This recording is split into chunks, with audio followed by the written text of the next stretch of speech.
యెహోవా నామమును బట్టి నేను వారిని నిర్మూలము చేసేదను. కందిరీగల వలె నా మీద ముసిరి ఉన్నారు. ముండ్లు కాల్చిన మంట ఆరిపోనట్లు వారు నశించిపోయిరి. యెహోవా నామమును బట్టి నేను వారిని నిర్మూలము చేసేదను. నేను పడినట్లు నీవు నన్ను గట్టిగా తోసితివి. యెహోవా నాకు సహాయం చేసెను. యెహోవా దుర్గం నా గానము, ఆయన నాకు రక్షణాధారమాయను. నీతిమంతుల గుడారములలో రక్షణను కూర్చిన ఉత్సాహ సునాదము వినబడును. యెహోవా దక్షిణ హస్తము సాహస కార్యములను చేయును. యెహోవా దక్షిణాస్తము మహోన్నతమైనది. ఆయన యెహోవా దక్షిణాస్తము సాహస కార్యములు చేయును. నేను చావను, సజీవుడనై యెహోవా క్రియలు వివరించగలను. యెహోవా నిన్ను కఠినంగా శిక్షించాను గాని ఆయన నన్ను మరణమునకు అప్పగించలేదు. నేను వచ్చినట్లు నీతి గుమ్మములు తీయుడి. నేను వాటిలో ప్రవేశించి యెహోవాకు కృతజ్ఞతాస్తుతులు చెల్లించగలను. ఇది రుచిరూపము నీతివంతులు దీనిలో ప్రవేశించుదు. దేవుడు తన పరిశుద్ధ వాక్కును మన వ్యక్తిలో జీవించుగాక. ఆమేన్ ఆమేన్.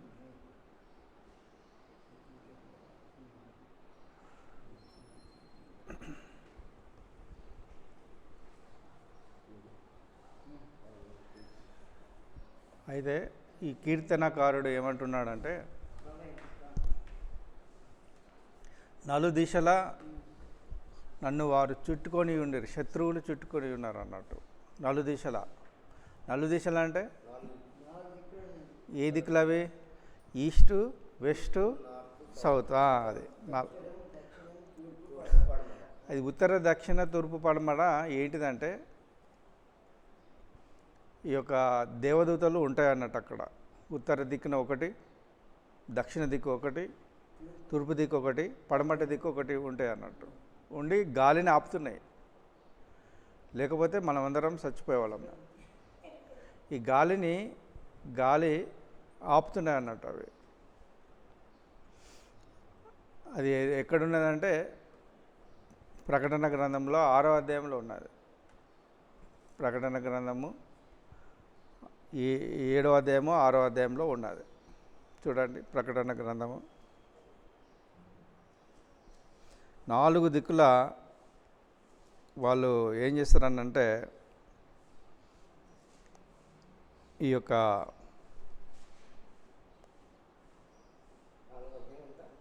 1వ వచనం, 7వ అధ్యాయం 1వ వచనం,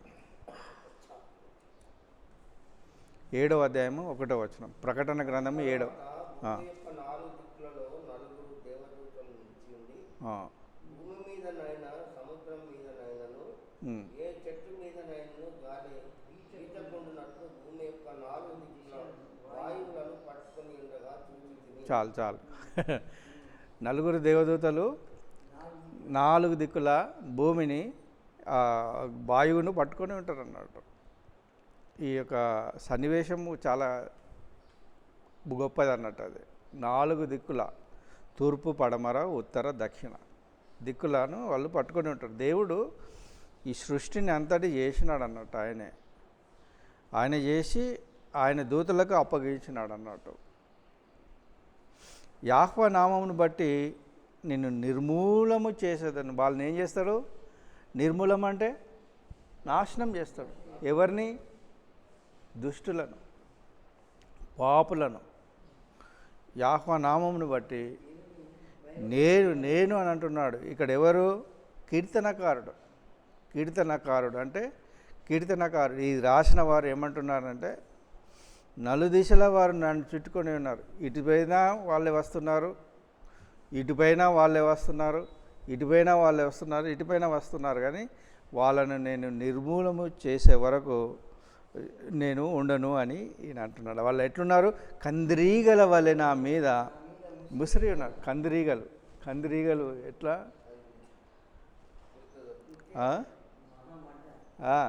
కందిరీగలు కుడితే మంటలేస్తుంది. వాళ్ళు అట్లా చుట్టూ ముసిరి ఉన్నారు అన్నట్టు. ముండ్లు కాల్చిన మంట ఆరిపోనట్లు వారు నశించిపోయిరి. వారు ఎట్లా? ముండ్లు కాల్స్తే మంట ఆరిపోతుంది కదా, ముళ్ళు కాలితే ఆరిపోతుంది కదా. వారు నశించిపోయారు. యాహోవా నామం బట్టి నేను వారిని నిర్మూలన చేసేదాను. కీర్తనకారుడు అంటున్నాడు. ఇది ఎప్పుడు అంటే ఈ రోజులలో అప్పుడు రాసిన కీర్తన. ఎప్పుడు రాసిన కీర్తన? ఇప్పుడు యేసుక్రీస్తు అంటే 2000 సంవత్సరాలకు ముందు 500 సంవత్సరాలకు 600 సంవత్సరాలకు రాసిన కీర్తన ఇది. దాన్ని ఏమంటున్నాడు? కంద్రీగలను చంపినట్లు వారు నన్ను ముట్టి ఉన్నారు కదా, ముండ్లు కాల్చినట్టు వారిని కాల్చి చంపేదను అని. ఇది యెహోవా నామమున బట్టి, యెహోవా నామమును బట్టి వాళ్ళు ఆయన ఈ కీర్తన రాస్తున్నాడు అన్నట్టు. నేను పడునట్లు నీవు నన్ను గట్టిగా త్రోసివేసేదివి. ఇక్కడ ఎవరు? నేను పడినట్లునే నీవెవరు, నేనెవరు? నేను అంటే కీర్తనకారుడు. ఇక్కడ నీవు అని అంటే ఎవరనంటే యాంటీ క్రైస్ట్. నీవు అంటే ఎవరన్నట్టు? క్రీస్తు విరోధి గట్టిగా తోసివేస్తున్నాడు అన్నట్టు. మనల్ని ఎప్పుడు తోసివేస్తాడు పడినట్లు చేస్తాడు. ఆయన దేవుడు సహాయం చేస్తాడు మనకు ఎవరు సహాయం చేస్తాడు? దేవుడు చేస్తాడు. ఈ యొక్క క్రీస్తు విరోధి మనల్ని ఎప్పుడు పడేస్తాడు, ఇట్లా ఒక్క దెబ్బతో పడేస్తారు. కానీ అక్కడ ఉన్నది ఎవరు? దేవుడు ఆదుకుంటాడు అన్నట్టు. దేవుడు ఆదుకుంటాడు. నేను పడునట్లు నీవు నన్ను గట్టిగా తోసేది, కానీ యెహోవా నాకు సహాయం చేశాను. యెహోవా నా దుర్గము అంటే ఏంటిది? దుర్గం అంటే ఏంటిది? స్ట్రెంగ్త్ అన్నట్టు. బలము అన్నట్టు. దుర్గము అంటే బలము. The lord is my strength. నా గానము, మై సాంగ్. గానము అంటే ఏంటి? మనం పాడినాం కదా పాటలు. గానము. ఆయన నాకు రక్షణాధారము. రక్షణ అని అంటే సాల్వేషన్, ప్రొటెక్షన్, సాల్వేషన్. ఇక మనము చనిపోయినప్పుడు మనకు రక్షణ ఆధారంగా ఆ యొక్క దేవుని సన్నిధికి చేరుతాం అన్నట్టు. రక్షణ అనేది చాలా గొప్పది. యెహోవా నా దుర్గము, నా గానము, ఆయన నాకు రక్షణాధారము. నీతిమంతుల గుడారములలో నువ్వు రక్షణను గూర్చిన ఉత్సాహధ్వని వినబడును.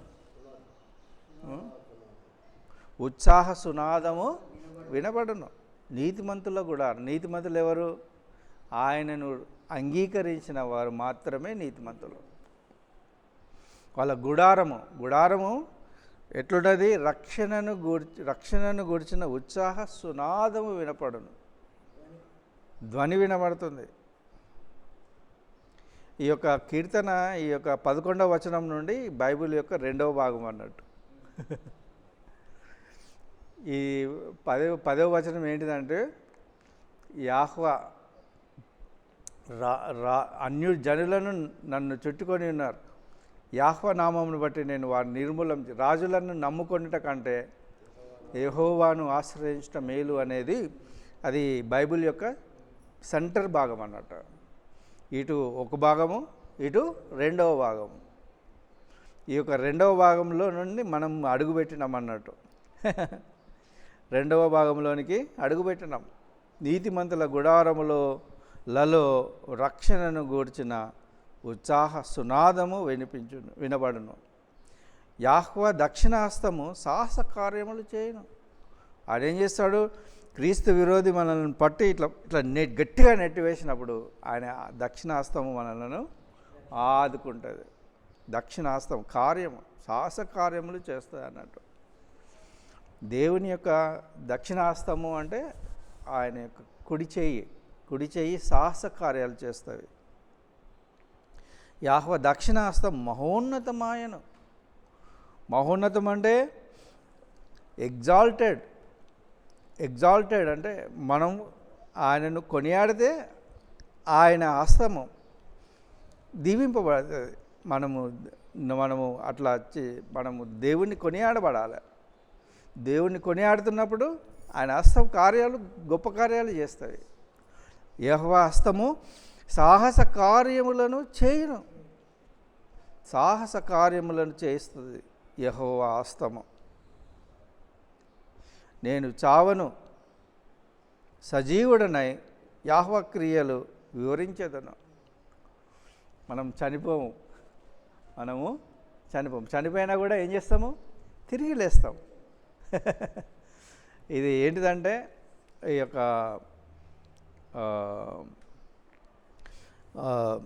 ఇది చావమన్నట్టు.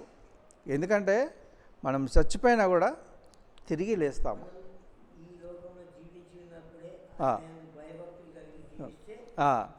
చావం తిరిగి బ్రతకడం అంటే ఏంటిదన్నట్టు?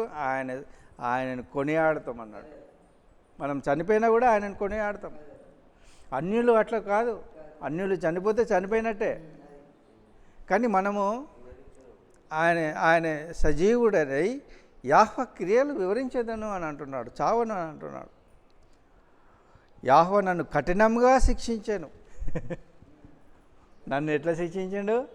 కఠినంగా శిక్షించిండు. ఎట్లా అనంటే, నాకు నిజంగా నన్ను కఠినంగా శిక్షించినాడు. 5 సంవత్సరములు భార్య లేదు, పిల్లలు లేరు.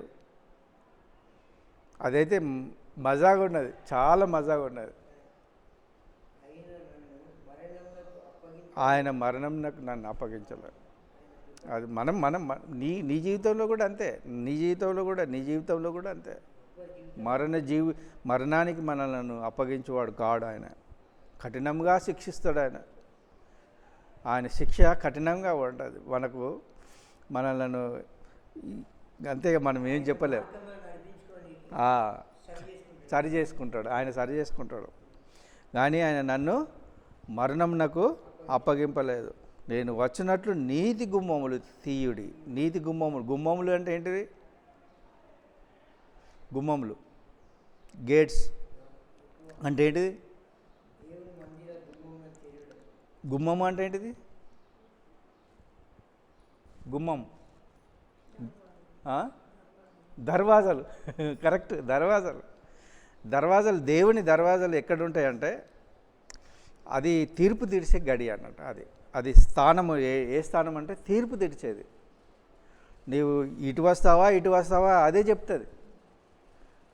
ఇప్పుడు అన్యుడు గుమ్మంలోకి వెళ్ళి ప్రవేశించాలని అంటే అది ప్రవేశించలేడు. నీతిమంతులే ప్రవేశిస్తారు. వాడు ఏ కులమైనా కానీ, వాడు ముస్లిమైనా కానీ, వాడు హిందువైనా కానీ, వాడు క్రైస్తవుడైనా కానీ, ఎవరైనా కానీ నీతిమంతులు యథార్థతను బట్టి రక్షింపబడతారు. ఈ క్రైస్తవులే రక్షింపబడతారు అనేది కాదు. ఇప్పుడున్న సందర్భంలో అన్యులు కూడా రక్షింపబడతారు. ఈ ముస్లింలు న్యాయవంతులు లేరా? యథార్థవంతులు లేరా? అలాగే హిందువులలో యథార్థవంతులు లేరా? న్యాయవంతులు లేరా? ఉన్నారు. వాళ్ళందరూ రక్షింపబడతారు. నేను వచ్చినట్లు నీతి అంటే ఈ యొక్క తీర్పు తీర్చే గుమ్మం అన్నట్టు. తీర్పు తీస్తుంది అన్నట్టు. అది ఎక్కడ గుమ్మం అన్నా కూడా అది వాళ్ళు ఇశ్రాయేలీయులు ఎక్కడుంటారంటే గుమ్మం దగ్గర ఉంటారు. పెద్ద మనుషులు, పెద్దోళ్ళు ఇశ్రాయేలు ఎక్కడుంటారు? గుమ్మం దగ్గర ఉంటారు. ఆ గుమ్మము ఏంటిదంటే ఆ యొక్క నీతి గుమ్మము అని అంటే తీర్పు అన్నట్టు. తీర్పు దగ్గర ఉంటారు అన్నట్టు ఇశ్రాయేలీయులు. నేను వచ్చినట్లు నీతి గుమ్మములు తీయుడి. నేను వాటిలో ప్రవేశించి యెహోవాకు కృతజ్ఞతాస్తుతులు చెల్లిస్తాను. ఎందుకు కృతజ్ఞతాస్తుతులు? ఆయన వెనుక మనం వచ్చిన ఇన్ని సంవత్సరాలు వచ్చినాం కదా, ఆయన క్రియలు గొప్పవి అన్నట్టు. ఆయన క్రియలు మనం ఎన్నుకున్నాయి కదా, మనం ఎన్నుకున్న క్రియలను బట్టి ఆయనకు కృతజ్ఞతాస్తుతులు చెల్లించాలన్నట్టు. ఇది యెహోవా గుమ్మము, ఇది యెహోవా గుమ్మము. నీతిమంతులు దీనిలో ప్రవేశిస్తారు. నువ్వు క్రైస్తవుడు అయినా పర్వాలేదు, ముస్లింలు అయినా పర్వాలేదు, హైందవుడైనా, ఎవరైనా పర్వాలేదు, ప్రతి జనాంగం నీతిమంతులు దానిలోనికి ప్రవేశిస్తారు. ఎంత నీతిమంతులుగా ఉంటారమ్మా? ఈ యొక్క మన క్రైస్తవులలో నీతిమంతులు ఉంటారు, ముస్లింలలో నీతిమంతులు ఉంటారు, హైందవులలో నీతిమంతులు ఉంటారు. ఈ యొక్క దేవుడు ఈ మాటలను దీవించి ఆశీర్వదించుడు గాక.